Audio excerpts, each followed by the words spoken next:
Bonjour, aujourd'hui une petite vidéo pour comparer le fonctionnement des écosystèmes naturels et des agrosystèmes de culture intensive. Donc lorsque je regarde un écosystème naturel, la première chose qui saute aux yeux est la grande biodiversité. On voit en effet un très grand nombre d'espèces vivantes très différentes les unes des autres qui cohabitent ensemble. Alors, dans un écosystème naturel, on peut voir que l'énergie lumineuse va être transformée grâce aux plantes en production primaire brute, c'est ce qu'on appelle la photosynthèse.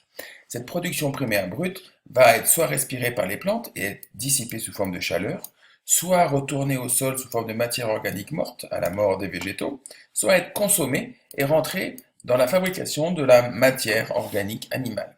Là encore, les animaux vont respirer une partie de cette matière organique et transformer l'énergie en chaleur, et à la fin de leur vie, la matière organique retournera au sol sous forme de matière organique morte. Les décomposeurs du sol vont alors utiliser la matière organique morte, vont la décomposer en matière minérale, et l'énergie de cette matière organique morte sera à son tour dissipée sous forme de chaleur. Que peut-on retenir? On peut retenir que dans un écosystème naturel, il y a ce qu'on appelle un flux d'énergie. L'énergie ne fait que traverser l'écosystème et la totalité de l'énergie qui est rentrée dans l'écosystème sera dissipée sous forme de chaleur grâce à la respiration des plantes et des végétaux. Par contre, en ce qui concerne la matière, nous avons un cycle de la matière qui est respecté.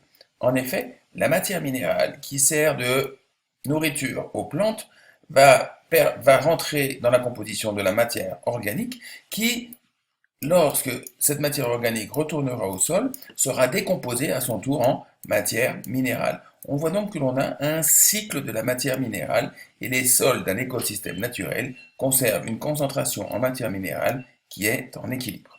Si je regarde les agrosystèmes, on voit que la vision est très différente. En effet, dans un agrosystème, une seule plante, une seule espèce domine tout le reste. L'homme va éliminer tous les autres êtres vivants afin de favoriser au maximum les rendements de sa culture. Donc, le fonctionnement d'un agrosystème montre une première chose, c'est que sont les exportations de la récolte. À cause de ces exportations, la matière organique ne va pas retourner au sol, mais va être exportée, ce qui fait que les décomposeurs du sol ne vont pas transformer cette matière organique en matière minérale, et après chaque récolte, le sol va s'appauvrir en matière minérale. Il va donc falloir compenser ces pertes en lui restituant de la matière minérale. Cette restitution va se faire sous forme d'engrais chimiques ou organiques qui malheureusement, lorsqu'ils sont déposés dans le sol, lorsqu'il y a des pluies par exemple, une partie de ces matières minérales vont être lessivées et vont participer à la pollution des sols.